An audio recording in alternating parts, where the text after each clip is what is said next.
नमस्कार, मैं हूं सुधीर चौधरी और डीएनए में आपका स्वागत है। आज अपने देश से प्यार करने वाले हर भारतीय नागरिक के लिए एक महत्वपूर्ण दिन है, क्योंकि हम एक बड़ा खुलासा करने वाले हैं। वैसे तो खुलासा शब्द सुन सुनकर आप परेशान हो चुके होंगे और अपना बहुत सारा कीमती समय भी खुलासों के चक्कर में बर्बाद कर चुके होंगे, लेकिन आज जो बातें हम आपको बताने वाले हैं वो पूरे देश के हितों से जुड़ी हुई हैं और उन बातों को आपसे अब तक छिपाया गया है।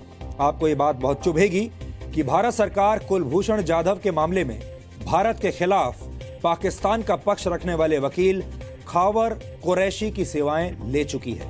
ये काम आज से 13 साल पहले सन 2004 में हुआ था और तब देश में कांग्रेस की सरकार थी। आप ये भी कह सकते हैं कि पाकिस्तान के वकील खावर कुरैशी का हाथ कांग्रेस के साथ था। अब सवाल यह है, क्या भारत अपनी क्रिकेट टीम के कोच के रूप में कभी किसी पाकिस्तानी को रख सकता है? क्या हाफिज सईद या दाऊद इब्राहिम अगर कोई लॉ फॉर्म बना लें और उनके पास दुनिया के बेहतरीन वकील हों, तो क्या भारत सरकार दाऊद और हाफिज सईद की कंपनी से सेवाएं लेगी?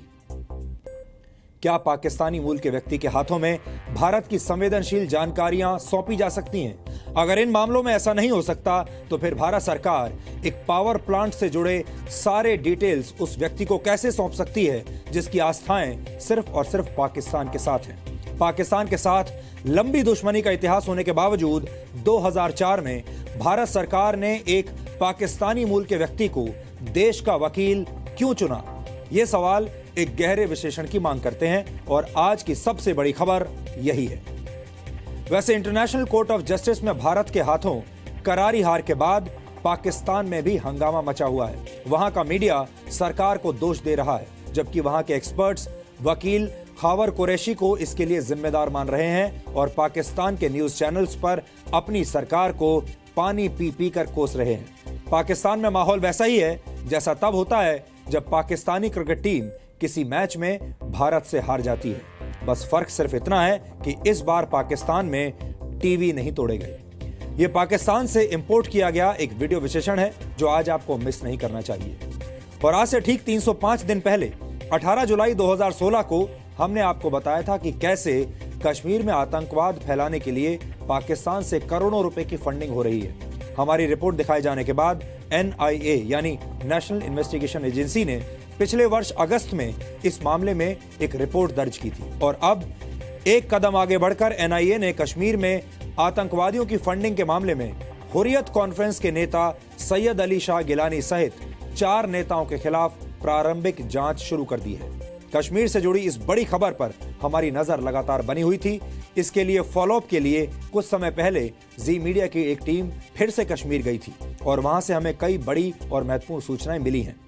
आज NIA की जांच के साथ साथ कश्मीर के अंदर की इन सूचनाओं को डीकोड करना भी जरूरी है। लेकिन सबसे पहले आज की तमाम बड़ी खबरें नॉनस्टॉप न्यूज में।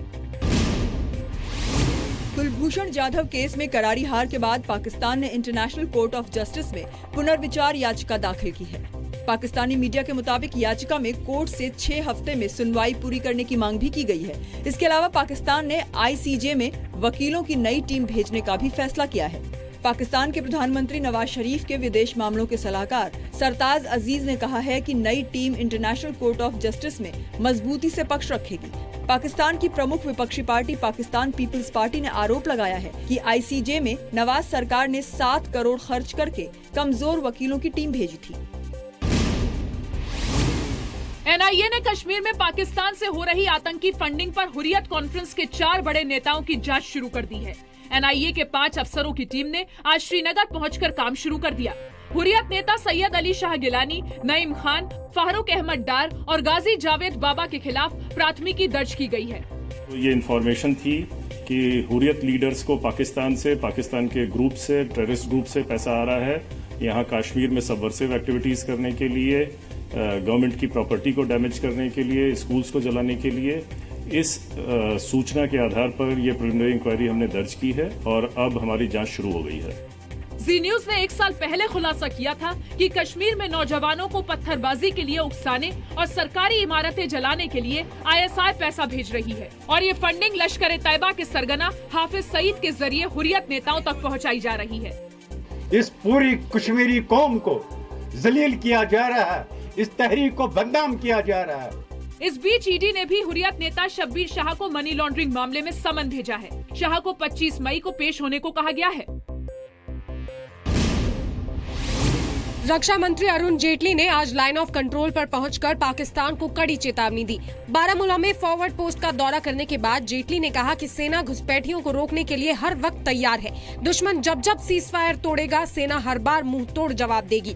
We'll go very hard on the militants, particularly the militants who have crossed over from the other side, because they are the ones who are responsible for creating this situation in the state. रक्षा मंत्री ने LOC पर सेना के commander से सुरक्षा ब्यौरा लेने के बाद जवानों से भी मुलाकात की। जेटली ने अलगाववादियों को भी कड़ा संदेश दिया और कहा कि आतंकवाद बाहरी हो या भीतरी, सरकार दोनों को सख्ती से जवाब देगी। कश्मीर में हिजबुल कमांडर रहे आतंकी जाकिर मूसा ने नया संगठन बनाने का ऐलान किया है। मूसा ने कहा कि कश्मीर में शरिया कानून लागू करने के लिए उसका समर्थन आतंकी संगठन अलकायदा को है। मूसा ने कश्मीर में हुर्रियत नेताओं को धमकी देते हुए कहा था कि उसकी लड़ाई कश्मीर को इस्लामी राज्य बनाने के लिए है और अलगाववादियों ने इसे सियासी संघर्ष बताया तो उनके सिर काट दिए जाएंगे। हिजबुल ने मूसा की इस धमकी को समर्थन देने से इनकार कर दिया था, जिसके बाद मूसा ने खुद को हिजबुल से अलग कर लिया था। जीएसटी काउंसिल ने आज सर्विस सेक्टर के लिए जीएसटी दर तय कर दी। ये दरें 5, 12, 18 और 28% होंगी। 1000 से कम किराए वाले और छोटे रेस्टोरेंट पर 5% टैक्स होगा। 1000 से 2500 रुपए के किराए वाले होटल पर 12%, वहीं 2500 से 5000 रुपए के किराए वाले होटल पर 18% और 5000 रुपए से ज्यादा किराए वाले होटल पर 28% का जीएसटी लगेगा। From 1000 rupees to 2500, it will be 12%. 2500 to 5000 will be 18%. GST council के मुताबिक हेल्थ केयर और एजुकेशन पर टैक्स छूट जारी रहेगी, लेकिन टेलीकॉम सर्विसेज पर 15% की बजाय 18% टैक्स लगेगा। अनाज, दूध समेत कई खाने पीने और जरूरत की वस्तुओं को जीएसटी दायरे से बाहर रखा गया है। भ्रष्टाचार के आरोपों में घिरे पूर्व वित्त मंत्री पी चिदम्बरम के बेटे कार्ति चिदम्बरम की मुश्किलें बढ़ गई हैं। प्रवर्तन निदेशालय ने कार्ति और दूसरे लोगों के खिलाफ मनी लॉन्ड्रिंग का केस दर्ज किया है। ईडी ने पिछले दिनों कार्ति चिदम्बरम के ठिकानों पर छापेमारी के बाद सीबीआई की ओर से दर्ज की गई एफआईआर के बाद ये कार्रवाई की है। सीबीआई की छापेमारी के 2 दिन बाद कार्ति चिदम्बरम लंदन चले गए। ईडी ने कार्ति के अलावा आईएनएक्स मीडिया और इसके निवेशकों पीटर मुखर्जी और इंद्राणी के खिलाफ भी मामला दर्ज किया है। कार्ति चिदम्बरम पर आईएनएक्स मीडिया के खिलाफ एफआईपी शर्तों की अनदेखी के मामले की जांच में हेरफेर करने के लिए रिश्वत लेने का आरोप है। अब जो लगाई गई है वो prevention of money laundering act है। उसमें कई पावर्स हैं। एक तो अरेस्ट कर सकते हो, दूसरा है कि प्रॉपर्टी अटैच कर सकते हो। कोल ब्लॉक आवंटन केस में सीबीआई की विशेष अदालत ने पूर्व कोयला सचिव एचसी गुप्ता को दोषी करार कर दिया है। स्पेशल कोर्ट ने कोयला मंत्रालय के तत्कालीन संयुक्त सचिव केएस क्रोफा, तत्कालीन निदेशक केसी समारिया और बाकियों को भी दोषी ठहराया है। इन लोगों को मध्य प्रदेश में थेसगोड़ा बी रुद्रपुरी कोयला ब्लॉक का आवंटन केएसएसपीएल को करने में की गई अनियमितताओं के मामले में दोषी ठहराया गया है। कोर्ट 22 मई के फैसले में ये बताएगी कि किस दोषी को क्या सजा दी जानी है। कोर्ट ने हालांकि सीए अमित गोयल को इस मामले में बरी कर दिया है। एचसी गुप्ता, क्रोफा और समारिया के अलावा अदालत ने कंपनी के एसएसपीएल और उसके मैनेजिंग डायरेक्टर पवन कुमार अहलूवालिया को भी दोषी ठहराया है। सीबीआई का आरोप था कि केएसएसपीएल ने कोल ब्लॉक के लिए जो आवेदन दिया था वो अधूरा था और उसे मंत्रालय की ओर से खारिज कर दिया जाना चाहिए था। कंपनी ने अपनी नेटवर्थ और मौजूदा क्षमता को गलत बताया। राज्य सरकार ने भी कंपनी को कोई कोयला ब्लॉक आवंटित करने की सिफारिश नहीं की थी। दिल्ली सरकार में पूर्व मंत्री और पार्टी से बर्खास्त विधायक कपिल मिश्रा ने फिर मुख्यमंत्री अरविंद केजरीवाल पर गंभीर आरोप लगाए। कपिल मिश्रा ने कहा कि केजरीवाल के तार हवाला कारोबार से जुड़े हैं और आम आदमी पार्टी में हवाला कंपनियों से पैसा आया।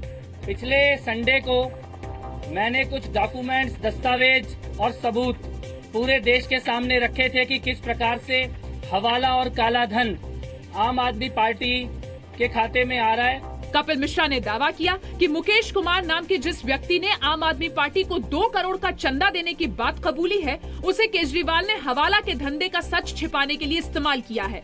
क्योंकि जांच अरविंद केजरीवाल के घर तक पहुंच गई है, इसीलिए एक आदमी को आखिरी बलि का बकरा बना के कल अरविंद केजरीवाल सामने लेके आए थे।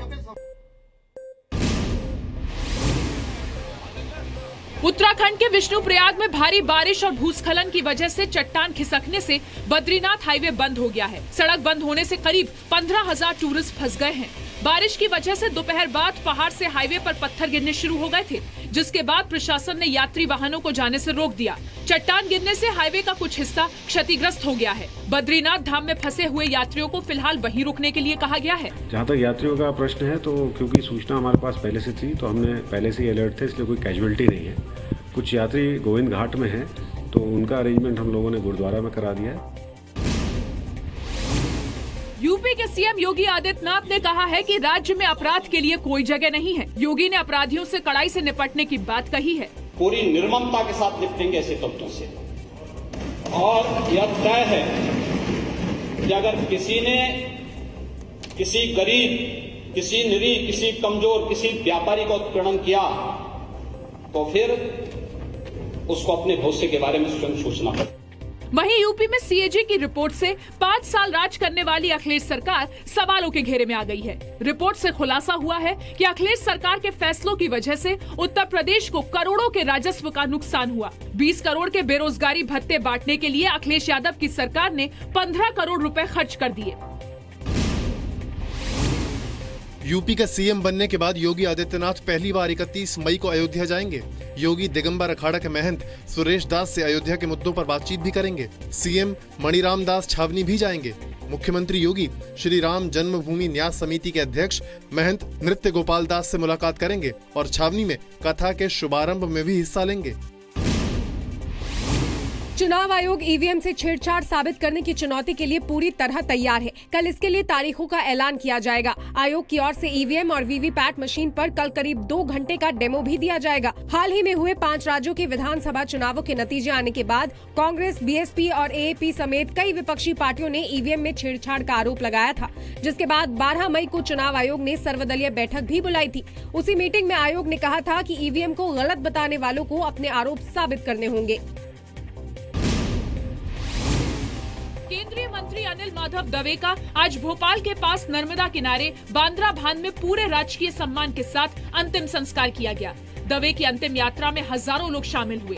अनिल माधव दवे का अंतिम संस्कार उनकी वसीयत के मुताबिक बिना किसी कर्मकांड के हुआ। भोपाल में उनके निवास से सुबह अंतिम यात्रा शुरू हुई, जिसे मुख्यमंत्री शिवराज सिंह चौहान ने भी कंधा दिया। इस दौरान कई केंद्रीय मंत्री और आरएसएस नेता मौजूद थे। अनिल माधव दवे का कल दिल्ली में हार्ट अटैक से निधन हो गया था।